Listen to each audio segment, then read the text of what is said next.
Hello, everybody. Ooh, my hair looks kind of funky. I'm Silva. Welcome to Prospect Group. We like to have a lot of fun here. Thanks for coming back. We talk about real estate on this channel and everything about investing and selling and buying. This is where we help you make more money, and we have a lot of fun in the process. Joining us today is Greg. He is one of our acquisition managers and investment specialist. He's an expert in this space. He's been doing it for some time. This is a man who knows his numbers, okay? So if you are wondering whether you should buy a house or a property in 2022, particularly since as of June of this month, which is when we're taping, interest rates being where they are, we have some tips for you and some ideas, and he's going to share them with us. But before we move on, I don't know if I already said subscribe. If I did, do it again.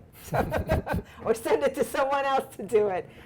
Greg, is this a good time to buy real estate in 2022, considering the circumstances? Well, I think there's a few things when it comes to that. You really have to think like, do I like it? Do you like what? The property that do you're I like looking? the property? Do I really like the property? You know, think a little longer than like one night, 2 nights.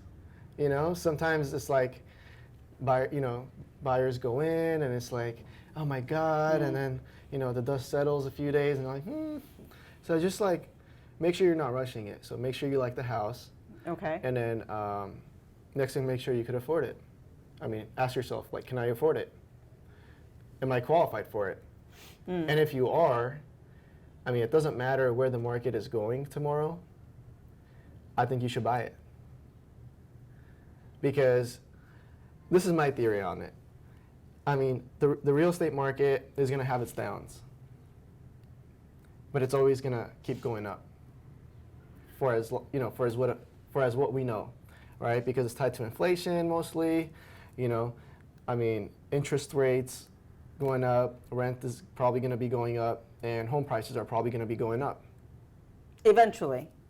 No, yeah, throughout time. Throughout time. What you're saying, you're talking about historically, we have seen an increase in home prices. Decade after decade. Decade after decade, particularly in Southern California. Yes. Yeah. Yeah, let's talk about California. Yeah. Right, I'm in the Los Angeles market mostly, right? Yeah. So I'm gonna talk about LA, California. Throughout time, we're gonna see prices shoot up. Most likely, right? So I think, when people are renting, they really have to think about like, rent is gonna keep going up, right? Just like home prices. Rent's gone up. Rent used to be like $800, then it went up to $1,500. Now for a 2-bedroom, right, you're paying about like 27. $2,000, $3,000, sometimes $4,000 depending on the area, right? Right. So it's gonna keep going up. And if you're renting, you're gonna constantly be paying more, most likely. But if you buy a house, you're gonna be on a fixed payment, right? You're gonna be on a fixed payment, and 2, 3, 4, 5 years later, or down the road, hopefully interest rates go down, you can refinance, right? And then you can save even more money, besides of the return on investment that you're gonna be making throughout time on that property. There you go. So should you buy a property if you could afford it, if you really like the house, as long as you're not paying crazy over and doing, some ludicrous offer to get it, I think you should buy it. Do you think that this kind of reasoning and thought process is the reason why we've seen inflation, we've seen the interest rate hikes, we've seen talks of recession, but we haven't really seen the price of homes dropping this at the same rate as everything else has been moving? Because when it comes to really absorbing and processing the reason we buy homes, has never changed, right? Because when you compare the payment amount of a house versus the rent that you're going to pay, particularly in Southern California and the Los Angeles area, sometimes the payment is lower than the rent you're going to pay. Yeah, sometimes. But in that sense, it's not going to be it's not going to go down, in correlation to how much things have gone up. As inflation keeps going up, we might see some adjustment in prices because of inventory shortage, and then it could bounce back up. Right. So are we heading towards a decline? Possibly. That's where all indications are pointing to, based off the economy, and based off of where the market's been the past few years, as we know, in a frenzy. But a lot of it depends on the inventory level. So how much inventory are we going to see ending this year? And that's going to dictate a lot on, how much of a slump the market goes into, and the time frame of it jumping back. Yeah, but none of that, what you're saying is that none of that, all of those intricacies don't really matter if you're really buying a home that you're going to live in.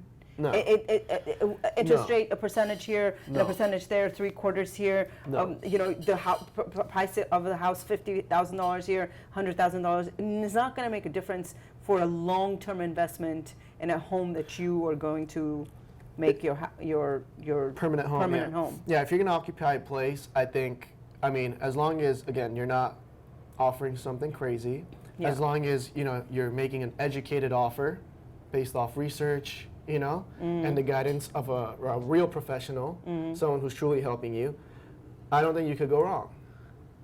Because over time, even if the market dips, the value of homes is going to climb back up, and eventually it's going to probably reach to the value it was before and probably pass it. So real estate, I think, is always a good investment, even if it's just to occupy a place. You're building equity, which you can take out later, put it into another investment vehicle. And if you're renting, you're just more likely going to be paying more and more money as time goes. So I think buying a place is important. It just, the difference is getting that down payment. So for most people, I always say, you just have to find, if your one career is not enough to get you to a point to buy a house, you need to do something extra on the side. Yeah. To give you that extra boost to be able to put at least a little down, so you can hopefully buy a place and have that fixed payment, refinance later maybe, get your payment lower and have more of a guaranteed payment. Yeah. That you have to pay. Very cool. Thank you for that. Cool. Informative and important information. And this particular segment and segments like this. And multiple other ones I've had with a lender who talks about the importance of buying and when to buy and how to be prepared to buy and how that actually impacts and is the path for financial freedom and how financial literacy actually allows you to make those determinations and decisions. This is the point of this channel. We offer value, Greg's perspective from where he sits and being in the market, the lender's perspective and when he sits and what he sees the numbers. All of these people crunch numbers, look at finance all the time. We hope that you use all of this information to make decisions specifically for yourself if you are someone who wants to buy a house. And if you're a realtor, you can use these arguments for people who are on the market and become your clients. And I come from an accounting background, so I think it's important for people to make sure, they're really on top of their taxes, especially people in business. Ooh, he's going to talk about taxes. That's another subject. I don't want to go into it. I don't want to go too deep into it. That will be another subject. We're going to do another segment on taxes. But I got to wrap this one again. Yeah, I got to wrap this one up. But we're going to listen. I promise you, real estate and taxes. That's the next one. All right. Thank you, Greg. Thank you. And be sure to subscribe. I'm Silva. This is Prospect Group. See you next time.